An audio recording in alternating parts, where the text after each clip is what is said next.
Hi there. Welcome to the YouTube channel called Writing the Boom, where we interview boomer writers and learn some of their secrets.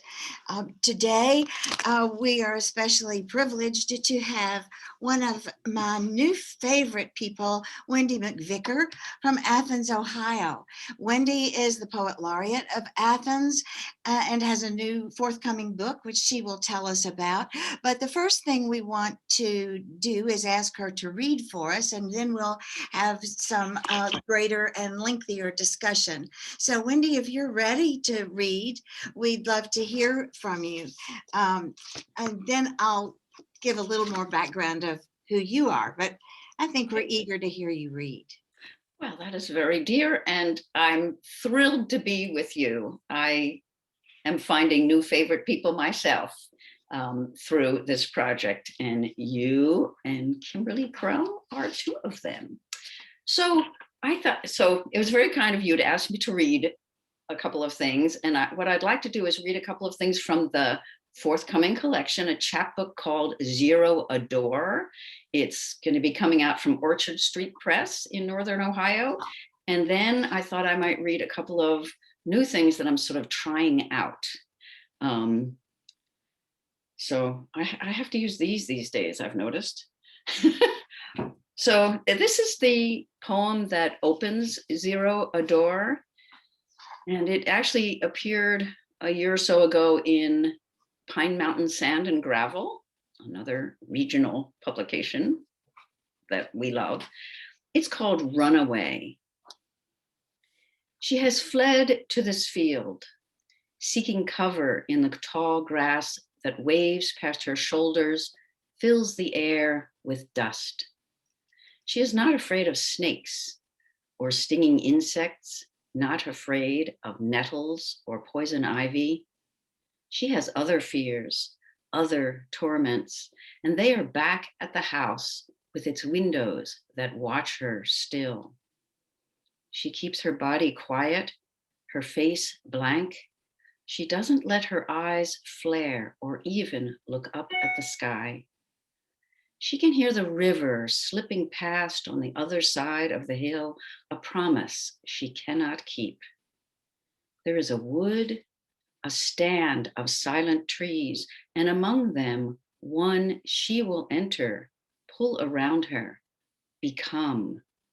Leaf and branch, roots sinking into darkness, and her voice muted, the wind that wakes us in the night.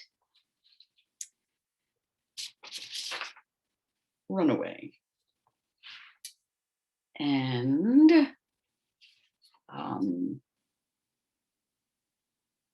I don't know how much time we have. So can I read 3 from this collection? I don't write long poems generally. This is called What Matters. And this is a poem that was kind of commissioned, if you like, by music students at Ohio University. I was commissioned to provide a poem, and a young man who's a composer and pianist here was commissioned to compose a piano piece, which I have not heard yet, but I'm very excited about because I believe it is a composition for multiple pianos. Anyway, I know, isn't that fun? I love collaborating with other artists. So this is called What Matters. What does it matter that we are forgotten? We are here now. We are making our quiet marks. They will be erased. What does it matter? We have lived. We have listened to the creek rushing and the wild turkeys calling. We have listened to deep silence in the heart of the woods. We have uttered the names we found for these things, for each other, for the colors of every day. We have sung ourselves to sleep. We have sung ourselves awake. We have followed the dance of the seasons and of waves pulled by the moon. We have known light. We have known dark. We have bowed our heads. We have lifted our heads. We have said, we hope we remembered. Thank you, and thank you, and thank you. It is enough. It is all that matters. Wonderful. Thank you for that. Thank you. So do you want me to wind this up, or do you want to move on? Well, I mean, do you want? I would love to just keep listening. I'll read two more. Is that okay then? Okay, that's great. Okay, so the Zero Adore closes with this poem, which is Z is for zero. And it has an epigraph because it was inspired by something I read written by Carson.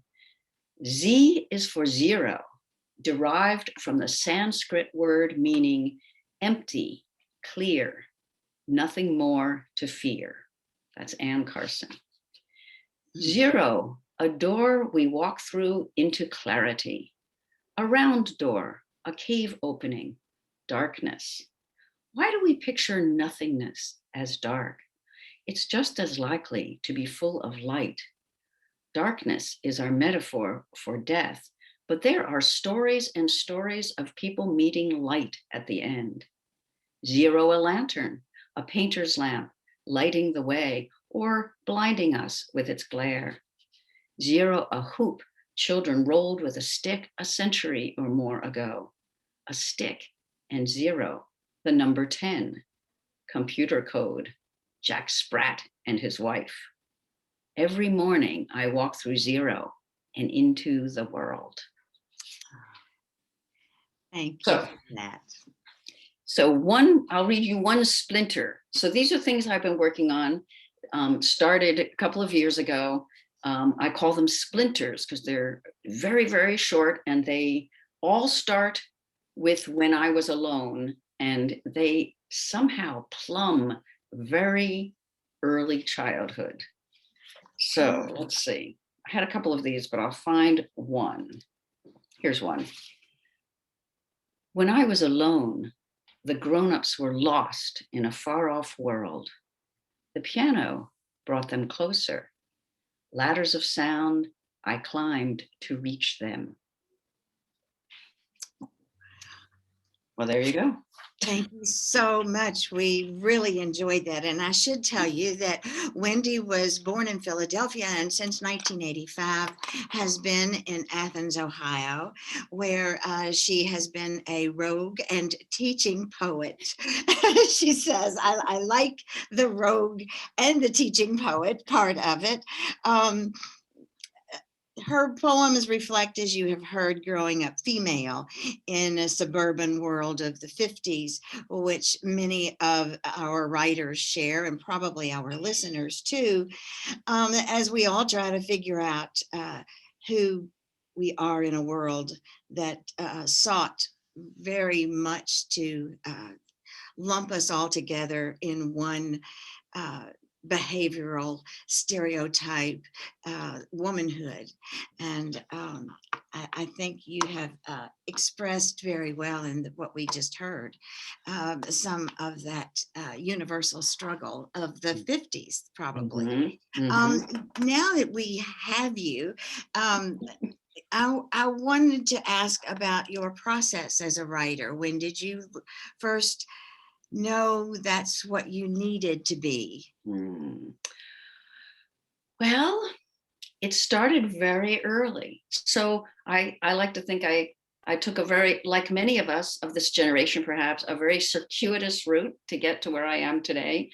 And when I was a small child, my father was the person who read to me. And as soon I wanted the magic that he found on the page and shared with me. I wanted to learn how to read. I couldn't wait to learn how to read. And I wanted to make that magic myself. So I have twin brothers who are 2 years younger than I am. And I used to write stories for them when we were all very little. I particularly, I'm not sure they were all really nice stories. I can remember a witch who ate little boys in one story. But that's how I got started. And I always thought I wanted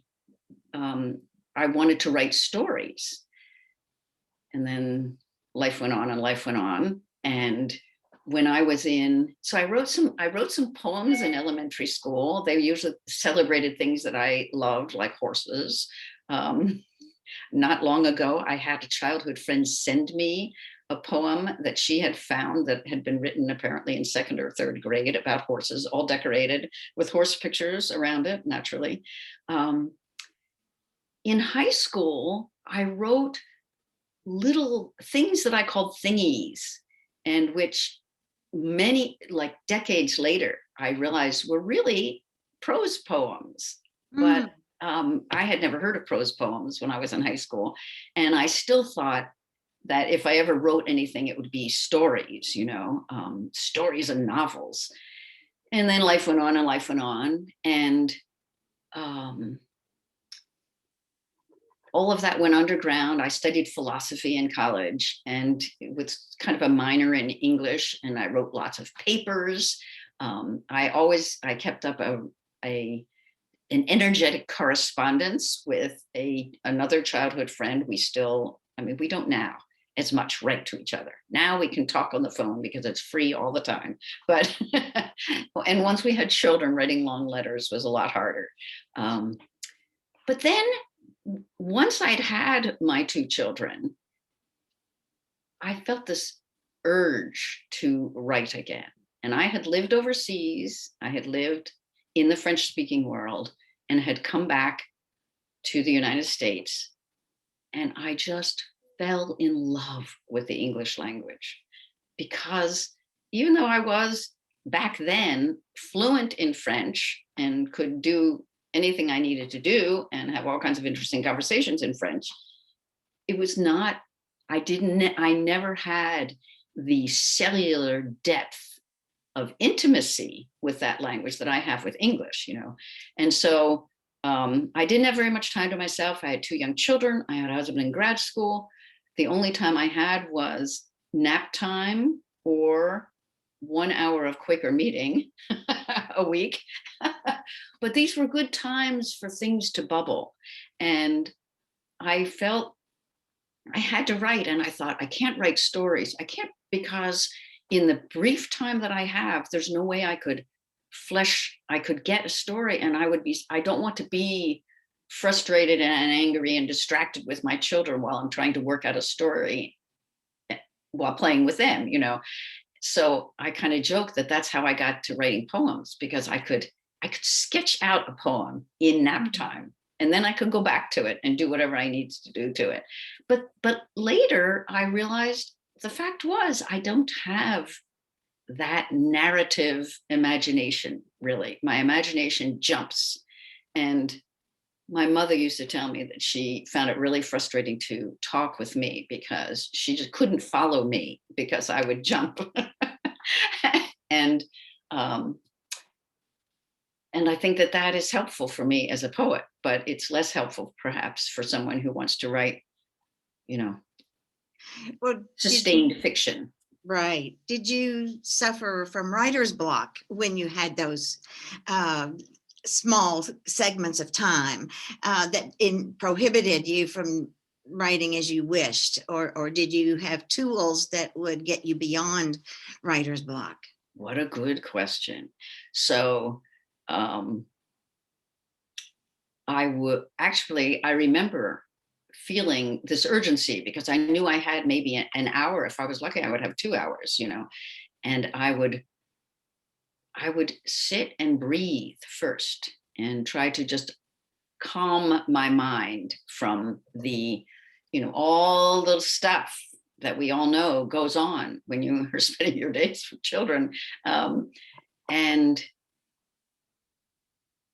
kind of, and almost ask, for inspiration, if you like, for some living metaphor to come to me. And it worked pretty much. It worked. It doesn't mean that every time I sat down, I came up with a full-blown poem, but I could write, and I've come to believe that writer's block is a thing we do to ourselves, rather than a thing out there that happens to us. And so times, I guess over the decades, maybe I've developed other tricks, for what I call goosing the muse, or Like that or term. trying to seduce her into coming into my yard and feeding from my hand. And a lot of them do have to do with being quiet, looking at art. Yes, Really I helps. do that too. Yeah, and reading poetry, being in touch with poets. All of these things help me. Do you have favorite readers or favorite poets? Probably would rather speak to the dead ones than those living, because there's always that fear of leaving someone out. Leaving someone out and offending somebody, right? Well, look at this. See this book? This Yes. is William Stafford's The Way It Is. Yes. And it's kind of a go-to book for me. But I'll tell you what,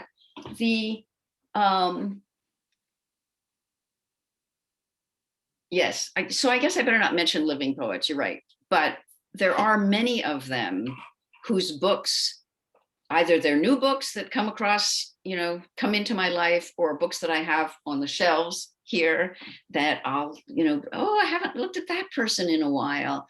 And I love just having a book of poetry there that I can open and that it will set me musing. I guess I do have to mention a couple of living poets. So Anne Carson is one person who can often lure my muse out of hiding. I really enjoy reading her.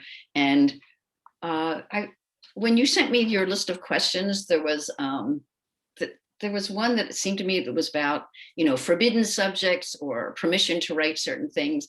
And I want to give a shout out to Sharon Olds, because I read her poem. It's in this book, The Gold Cell. I don't know if I'm supposed to be waving around other people's books on that, but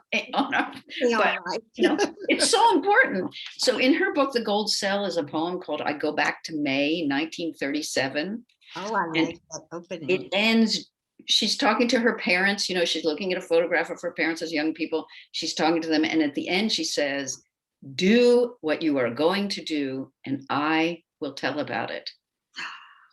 I read that poem on an airplane, and I expected some major turbulence when I read that, because that line sort of opened a whole secret room that I had of things that I needed to write about that I had not looked at, that I just had not dared enter that room until I read that poem. And there were a couple of other things that happened too that kind of, she blew open the door, but then there were other things that helped me walk into the room. But I think very often, a lot of poets would probably tell you that there's somebody out there that they read and they thought, oh, you can do that? And certainly.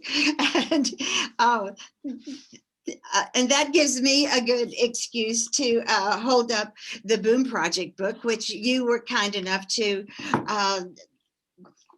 write something that we wanted. In fact, that's how we met. When we wrote, when we accepted your entry into the anthology that Kim and I put together last year, and we're promoting it before COVID hit us. So one of the things that we give authors an opportunity to do is give us a 6-word memoir. Do you happen to have a 6-word memoir you would share with us? I do, and I put the piece of paper that I wrote it on somewhere around here, because I never trust my memory. Is that an age thing? I don't think it is an age thing, actually. That's possibly a good thing. At least it would be at my house. Well, I want to thank you, first of all, for inviting me to be part of the Boom Project, because it has just been, I don't know, sometimes you send things off and they get published somewhere, and we all love that, you know, we love having publications to hold in our hands with our names in them. But this feels like it's become a community, a whole friendship thing. And I want to say that the very last event that I participated in with the Boom Project, in fact, it may have been the very last event before things shut down, before COVID, was February 29th, 2020, when we all met and had a wonderful reading and event at Stewart's Opera House in Nelsonville, Ohio. Yes, And, thanks to you all for setting that up.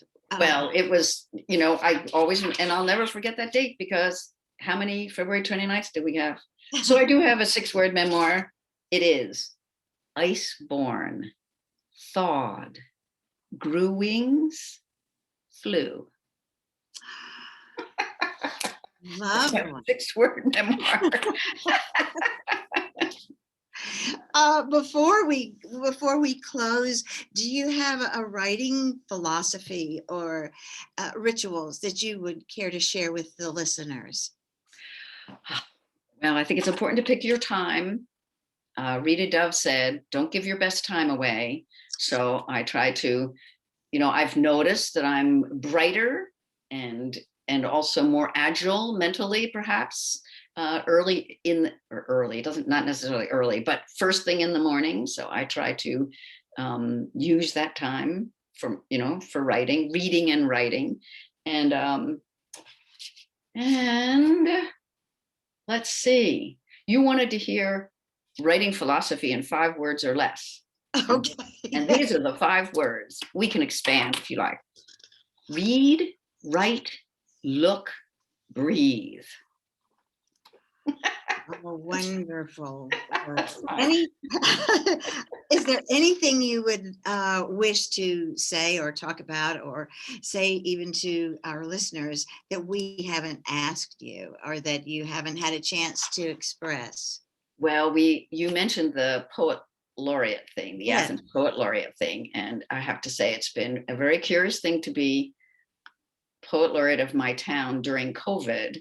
And what I've ended up doing is trying to be very faithful about recording a poem, not my own poem, although once I think I did that, but somebody else's poem, recording and posting it on the Athens Poet Laureate Facebook page on Mondays. I try to get it up on Monday morning. And you know, I'm really not a happy Facebooker, but I do try to at least do that. And then I also will post other events that are going on. And we're going to see what happens as the world opens up. You know, originally I was going to plant poetries. Yes. But, you know, that's a group activity. So we haven't done any of that. Well, when you're not writing poetry and being a poet laureate, I understand you have a rather unique hobby that I'm sure our listeners would like to know about. It's a little surprising, but not at all out of line or out of character. I just I find it delightful. So tell us about that. I think I know what you're referring to. I'm sure you do. And, you know, I have to say that of my 2 passions, well, 2, can we really say that? But of two activities that I'm passionate about in my life, I really thank my children for bringing them into my life. Poetry, because really before I had children, I kind of tried to live in my head, you know. And if you're going to write poetry, you got to inhabit the whole body. Exactly. And having babies and living with the primal creatures that young children are, really opened me up to that. And then the other thing that I have worked hard at for almost 30 years now is the practice of karate. So that I I got into because of my kids also. My older son wanted to do karate. I tried to get him into dance and gymnastics. He was like, oh no, I want to do karate. And I thought, what? But we're Quakers, we're pacifists, we don't believe in fighting. And then a woman who worked with my husband, who was the first woman black belt I ever met, she said that it is not about training people to be fighters. It's really about knowing how to not fight, learning how to not fight. And so I thought, okay, I wish my parents had given me dance lessons when I wanted dance lessons as a kid, or so maybe I need to do what, acknowledge my child's wish to do this and let him do it. So he started, then his younger brother started, and then I looked at what they were doing and I thought, you know what, that looks like fun. I really like the confidence I see in the girls, especially as they, as they train, and I'll just join them, my children, in that, because it won't mess up our family schedule. It's something we do together. And they stopped years ago, but I was hooked. So can I assume you're a black belt? Yes, I actually I'm a 4th degree black belt. A 4th degree black belt. So not only are you Athens Poet Laureate, you are now our Poet Laureate with a 4th degree black belt in karate. Well, and my children gave me the title Warrior Poet back in the day. Oh, very because nice. of that, those two things. And before COVID, I was teaching karate at our Athens Community Center, but we haven't been able to open up again yet. Yes. So it feels distant. I have taken classes online and I've trained with some of our people outside, but it feels the whole life, that life of being in class, doing partner work, it feels really, really far away. Well, let's hope the time goes quickly, as our time here today has gone. Kimberly, do you have any questions or anything else you would like to ask Wendy or say before we sign off for this session? Yeah, well, this was very enjoyable. As a conversation with you always has, but I just love some of your observations. This goosing the Muse thing, I'm going to keep I wrote that down too. I often need to goose mine. I'm goosing the Muse. I think that's fabulous. And the thingies, and your splinters. Yes, that begin with, what's the thing they begin with? Again? When I was alone. When I was alone. Wow, what a writing prompt. Just really think about that, everybody. A writing prompt. So we're so, Bonnie and I, who are the co-editors of the Boom Project, Voices of a Generation anthology, are so pleased to have met Wendy through that book. She has, I think, 3 poems in the book. Is that correct? Two poems. Oh, one of them is going to be in this new collection too, and I, of course, give you credit. In the acknowledgments. Thank you. That's happening more and more now, and I'm loving it. So ripples go out. To me, that you said early on that you had a poem you wanted to read after our conversation. Do you still have that? Yes, I do still have it. But I noticed that we are still recording, so I will wait until we will. No, I think we could end that with that. How about that? Well, it's still raw. I'm not sure I'm ready to put it out into the great wide world. Okay, we will honor that. But if you want to end with a poem, okay, let's see. Oh my gosh, if you could see the shuffle of pages right here by my Believe desk. me, I can see it in my head because I encounter it quite often in my. How about another splinter? Would you like another splinter to end? And this actually, having talked with you, I think this might even make sense. When I was alone, I found a box of old books in the cobwebby garage. Tissue pages, watercolor pictures, tales of intrepid girls crossing the sea, facing into the wind. That was the day my life began. Wow. Very nice. Thank you so much for joining us here today. Well, It thank was you. It our was, delight. it's been a delight for me. Thank you so much for having me. I feel honored. I feel honored to be part of the Boom Project anthology. I feel honored to have met you and to be able to have these conversations and to be with you today. Thank you. Thank you. And we hope you'll tune in next time.